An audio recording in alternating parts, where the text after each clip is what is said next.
you destroy any farm, will you pay? Confirm. And if you kill their cows, you pay. That is, Anambra community must pay them. If they destroy your farm, they will pay you. And it has been happening.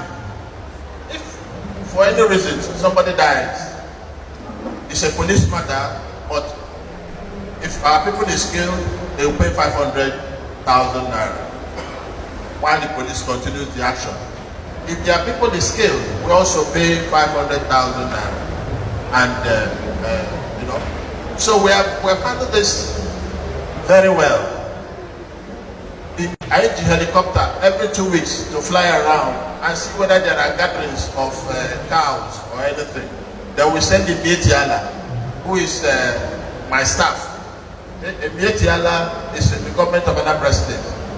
You know, to go to those areas and speak to those people. We agree that if you're a herdsman, if you're coming to Anambra, no AK-47. If you see with AK-47, you are pulled down, treated as a criminal. Igbo ụtụtụ ọma nọ. M ga-ekwu n'okwu a na asụsụ anyị maka asị na Igbo na-asụ n'onu n'onu. Okwu m na-ekwu n'ụbọchị tata bụ okwu dịla onye ọbụla bụ onye Igbo, ma ọ sọ gị ma ọ sọrọ gị. Okwu a gbasara onye ọbụla bụ onye Igbo ebe ọbụla onye Igbo nọ, ma ọ sọ gị ma ọ sọrọ gị. O nwere vidiyo bịalụnụ, nyawụ vidiyo gosili gọvanọ Anambra steeti bụ Akpọkọdike Obianọ. Ọ bụrụ na mụ nụrụ na ntị, m gaghị ekwe.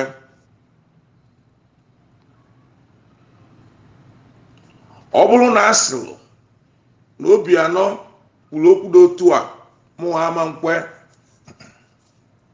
maka ama na ebubo odibo adịbugbo gboo, maka ama na mmadụ dị ndụ nwere ike iwelu mmadụ ibi ya bụ ya ebubo na onye aka ya kwụ ọtọ na-eme nte eme imo.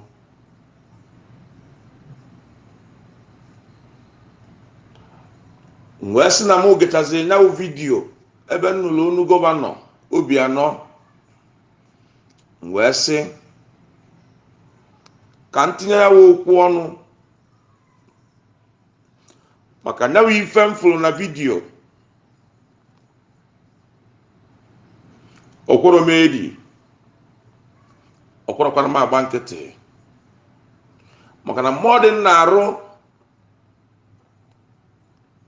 ife na-adịrọ mma fụ ajọ ife. Nlie nni oyaba m na-arụ, nlarụ ụla oyekwe m larụ. Ọntịlụ nyawụ ife m fụrụ bụ ajọ ife, nkwupụrụla ana adị m free. Onye nweta ozi a na-eme ka o luo onye ọbụla aka na mba ọbụla dị iche iche. Okwu a na-agala onye ọbụla bụ onye Igbo, kpọrọ onwe ya onye Igbo. Wee jụọ, wee sị alụ abụzikwa na alụ n'ala Igbo. Wee jụọ, wee sị ndị bụ ndị isi na-achị ndị Igbo, kedụzi ife faji wee bụrụ ndị isi dịka ọ dị na mbụ?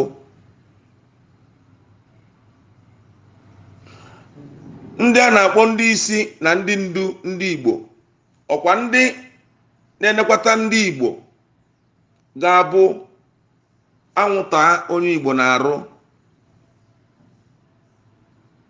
ọsịa nwa na-ata onye Igbo na-atazikwana ya ngwa ndị Igbo na ife a ga-eme ka nwa kwụsị ịta onye Igbo onwe ka onye Igbo si na-ebe alịlị na mba ndị mba na-emegide ya ọkwa ndị isi bụ ndị ga-apụta bụ ndị na-achị anyị achị bụ ndị Igbo gosi yes na ọchịchị ya nyeleba n'aka abụrụ sọsọ physical spiritual dị involve na ife ọbụla obodo kwukalịta wee nye mmadụ abụgola ọfụ ka enyere ya maka na okwu ọnụ dị ike rinne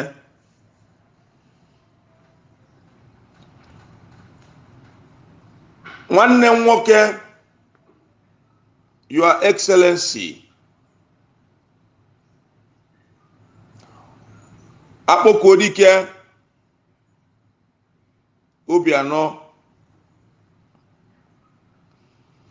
enenesi m vidio gị ike wee kwụrụ ọtọ wee gwụ m n'okwu ikwuru ọ na-abụzi ka ndị na-achị anyị si wee kụzilu anyị ọ na-abụ ka ndị chịlịghachi mbụ bụ gọvanọ si wee chi ọkafa si wee mee ndị chịlịghachi chisi ịnụ iwe chia wee bata ewesị ka ama ma ị ga-echenji ọnọdụ ka ife dịba mma ka idebe ndị na-achị nchekwa security kedụzi ka mmesizi wee nọdụ wee nene vidio gị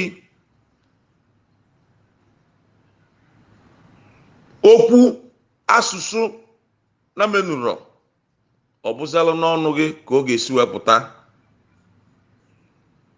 Your Excellency nwanne m nwoke okwu i kwuru na vidio nke mụnwa gelụ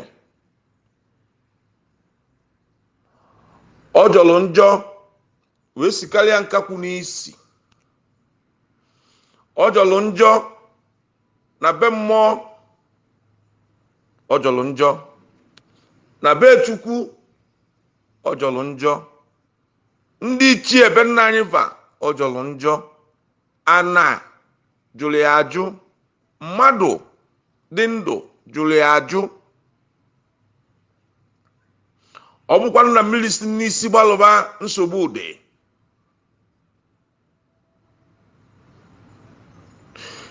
maka na ikwuchala okwu wee sị na ndị eze niile so wee kpanyabụ nkata na ọ bụrụ sọ gị kpalụ si jụwa ndị eze niile ya na ife ogosi bụ na ndị ọhaneze ndị Igbo so wee kweta na ọ bụrụ na ndị Hausa na-achị efi gbuo ndị Igbo na befa enye onye Igbo family 500,000 naira. Hey! Hey! Hey! Hey!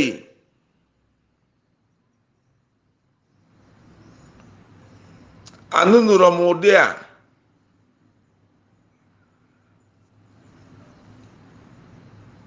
n'Europe, anụnụrụ m ụdị a n'Amerika, anụnụrụ m ụdị a n'Arab, anụnụrụ m ụdị a n'Asia, anụnụkwa m ya n'Afrịka. Abịa m anụnụ okwu ya n'anya Igbo ebe okwu a si wee dapụta nke a bụ izizi nna anụ ya.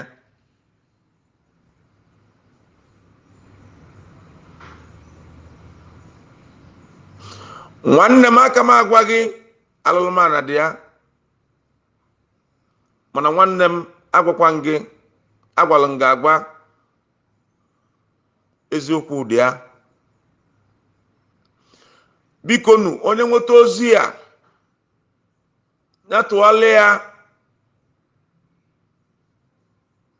Excellency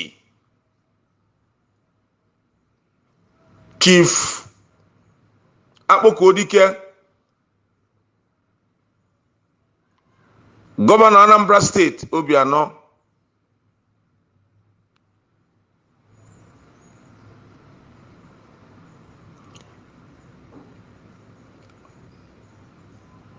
o wutere m nọ na Anambra nke m si na ya ka asụsụ a si wee pụta. Nya anụmanụ nke mmadụ na-enye nri, anụmanụ nke mmadụ na-enye nri,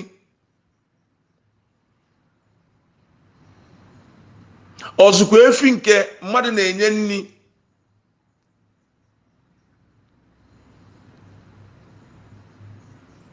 without mmadụ efi ahụ ga-adị ndụ.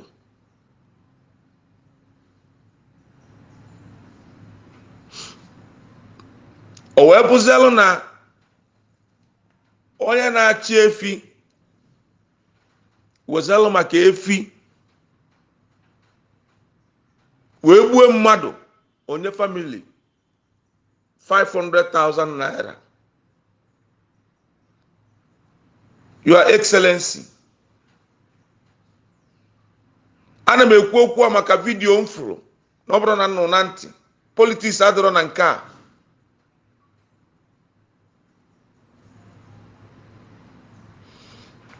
Ọ jọlụ njọ sikalịa nkapụ n'isi.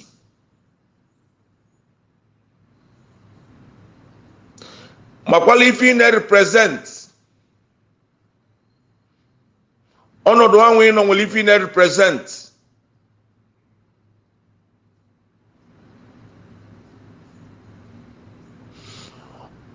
Ọ ga-amagbu onwe ya na ịnachiala azụ ọsịsọ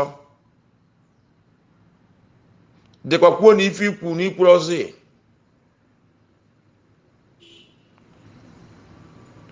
Ọ ga-amagbu onwe ya ndị anaghị anụla onu m nụkwala onu gị.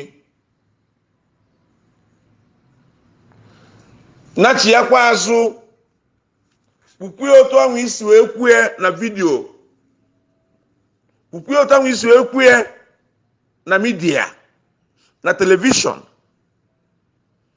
ka ụwa nụla onu gị na ife ikwuru na ịnachiatakwa azụ kwuzie na ikwuru na mmadụ ka anụmanụ mma na ama nji mmadụ wee compare anụmanụ. Nọ mmadụ na-azụ anụmanụ.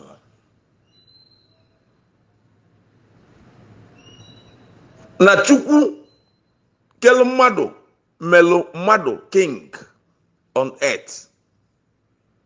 Nyanwa bụ Chukwu ebuzialụ gịnị obinigwe ọkasị akasị n'ebe mmadụ nọ.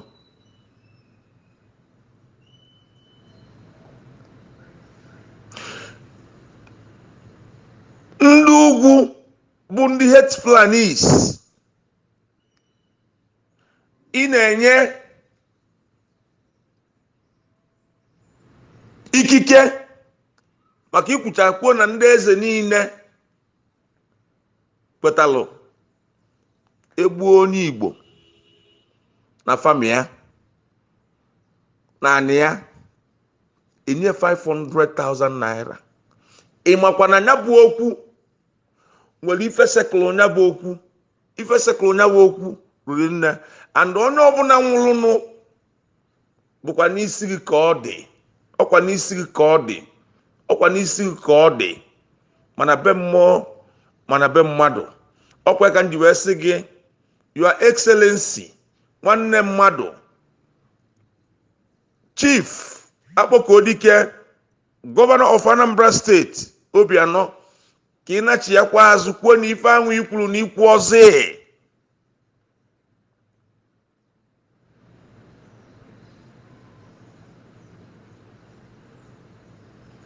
Na 500,000 naira ka ndị ex-Fulanis ga-ejizi onye egbuelu na fanya ewere 500,000 naira wee nye the family. Okwu emechie. Chiakwa.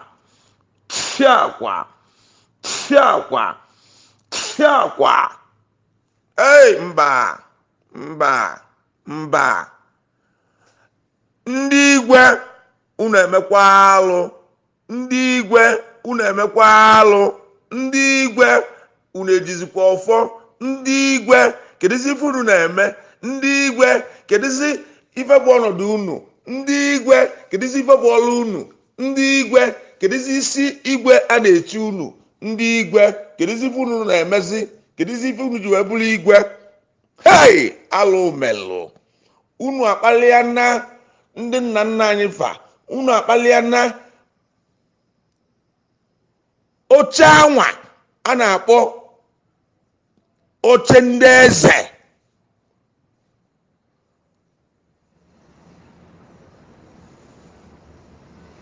Unu emelụsịa n'ana. Nyo onwezi chọrọ igbu mmadụ maka ife unu mere ife a bụ gịnị? Unu etinye na nnekwute nsogbu n'ala Igbo. Onwezigodo onye Igbo ya na ibi esela okwu ma ọ bụ onwezi onye ndị Hausa chọrọ igbu n'ala Igbo. Ndị ex-Fulanis maybe na onye anwa disagree with them fesizie na azụ jeziga ndị na-achị efi sipaje egbuo onye anwa maka ama na egbuo onye anwa assassinate onye anwa asịnọ ndị na-achị efi ewere 500,000 nye without ịma na o nwere enemy batalụnụ wee gogbuo ndị ex-Fulanis faje egbuo mmadụ. Ife a unu kwetalụ bụ ndị eze. Ife a unu kwetalụ n'ala Igbo. Ife a unu kwekọrịtalụ nke gọvanọ kwuchalụ wee sị na ọ bụrụ sọ ọnya na ndị eze niile na-akaba adị ya. Ọ bụrụkwanụ ka ndị eze rapụrụ unu ya bụ ndị gboo si wee nọsịa wee nye unu ọcha, si wee nọsịa wee rapụrụ unu ọfọ, si wee nọsịa wee nye unu ikike, si wee nọsịa na igwe ọbụla na-achị obodo ọfọ na ndụ ọ na-agba bụ na ife ọbụla bụ onye ọbụla bụ onye obodo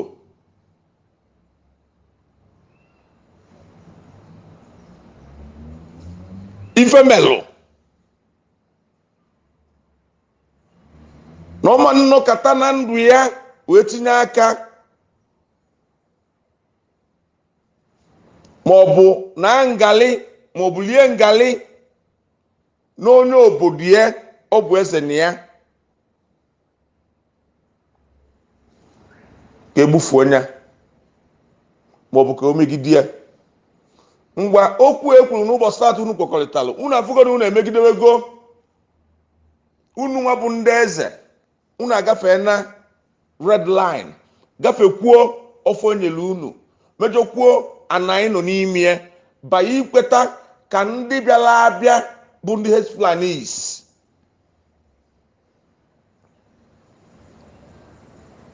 kpabazia ike na anamụlụ anyị naziala anyị anamụlụ anyị gbuo kwuzie anyị na anamụlụ anyị. Ngwa ka njụa unu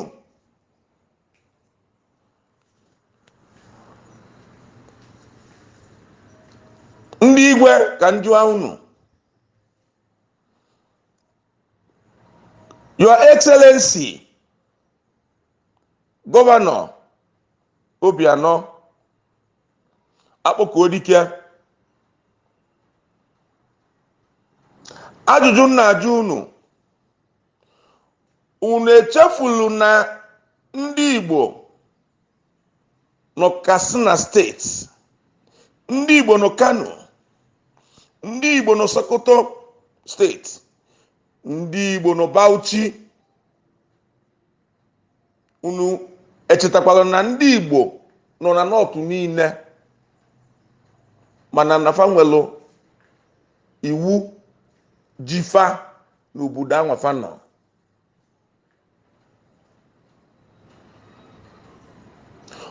o nwere iwu ji ndị Igbo sọsọ isi from ụnọfa wee jee ebe fa na-azụ afịa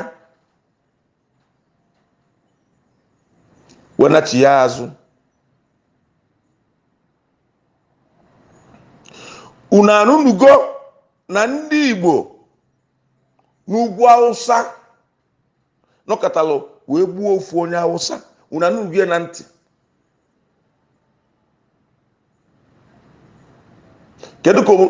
Kedu ka steeti anwa na North ga-adị mbọsị anwa? Mistakenly, because na ndị Igbo anaghị egbu mmadụ carelessly. Onye ọbụla bụ onye Igbo na-egbu mmadụ carelessly abụrụ onye Igbo. Ọ Bala Barnabas ga-eji wee mụ ya. Unu echefuo na ndị ugwu ga-abụ fanọkata fachụba ndị Igbo nọ na Kano gbuwefa na-eme nte ime imo? Unu echefugo? Mana Bauchi, mana Katsina, mana Sokoto, fanaba ndị Igbo mmadụ one nọ n'otu rapụgolu luzulu ego niile ma ụnọfa wee nata ha n'Igbo. Unu echefuo na ndị Igbo na-eji ugwu Awụsa lụọ ụlọ.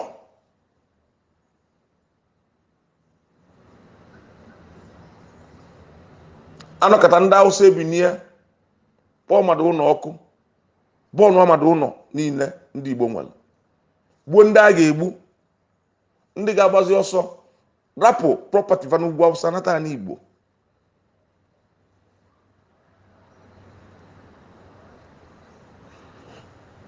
Ugboro one ka unu nugolu ndị eze okwu ka nna ajụ na ndị gọvanọ South East niile ndị Igbo sị na onye Igbo gbuo onye Awụsa akwafa 500,000 naira. Unu anụnugwu ya? Kedu na ife na-emezinụ taa? Kedu ebe akụkọ nke a si? Kedu ebe mmụta nke a si? Kedu ebe kọlchọ nke a si? Kedu ebe ike nke a si? Igbu mmadụ.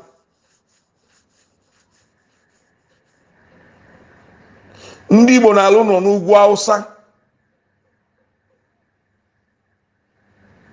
because onwe different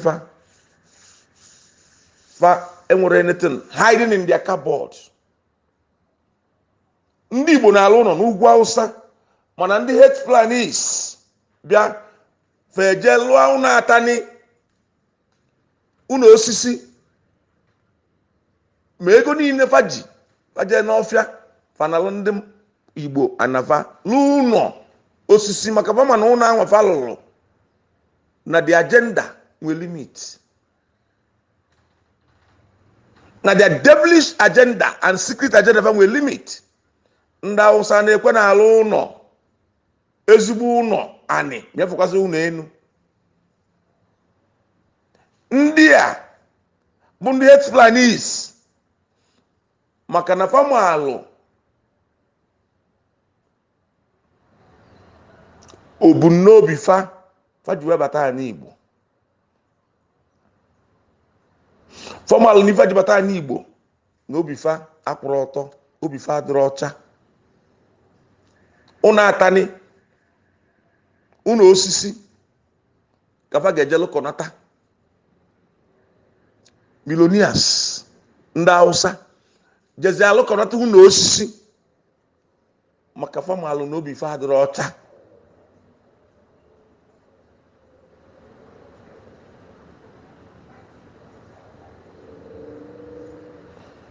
Nyaka n'ụbọchị tata ka nnuchilo ntị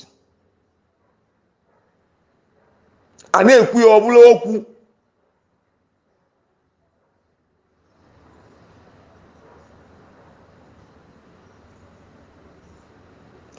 ọ gịnị na-emezi n'ụbọchị taa? Your Excellency gọvanọ onwe ịbụ tata bụ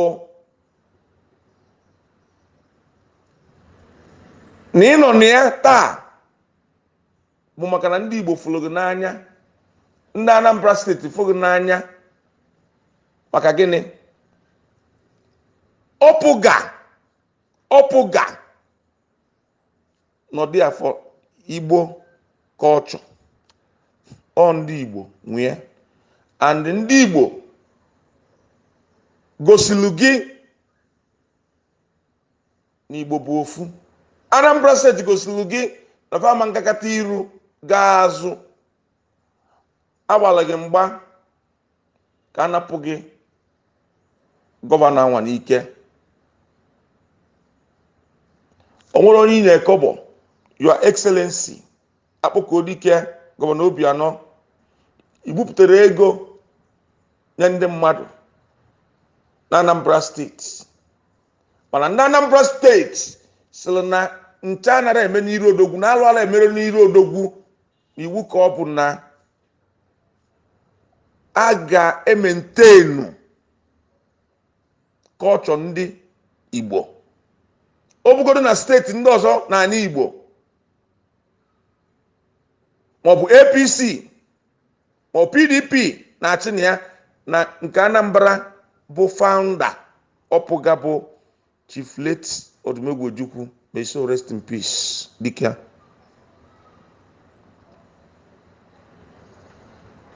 Obumnobi ya bụ ka afọ Igbo defu na okwu eziokwu. Kedụzi na ife na-eme n'ụbọchị tata? Bikonu gbanụ mbọ ka ozi a ruo gọvanọ Akpọkọdike Obianọ aka ka ọ na-achị ya kwa azụ, maka na okwu o kwuru je na UN dem a ga-akpọta ya kpee ya ikpe.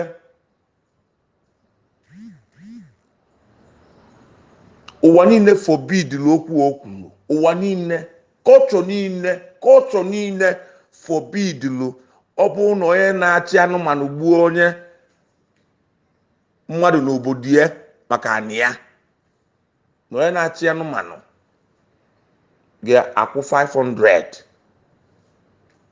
That means enyego license ka ife na menuro. Gọvanọ onwe gị bụ Your Excellency, gị na family ya dọkwa safe,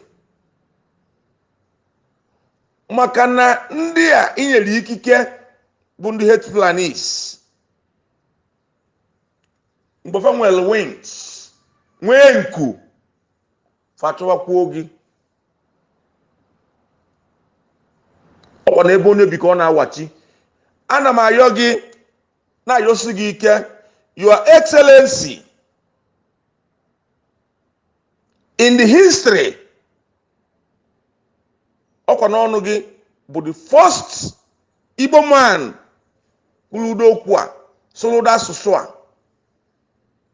Ọ dịgokwa na history, mana ife ga-eme ka ọ pụọ na history bụ na ị na-achị ala azụ, kwukwa na ife ahụ ikwu na ikwurozie ya.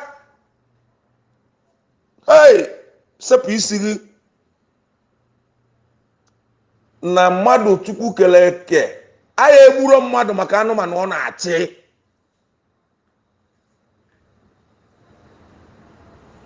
Ndị eze ndị Igbo na-emekwa alụ, unu nwa bụ ndị kwadoro ife a ka ekwuo ya ka ekwupụta ya. Unu mekwala alụ sobekwa unu, alụ ama nsokwa m.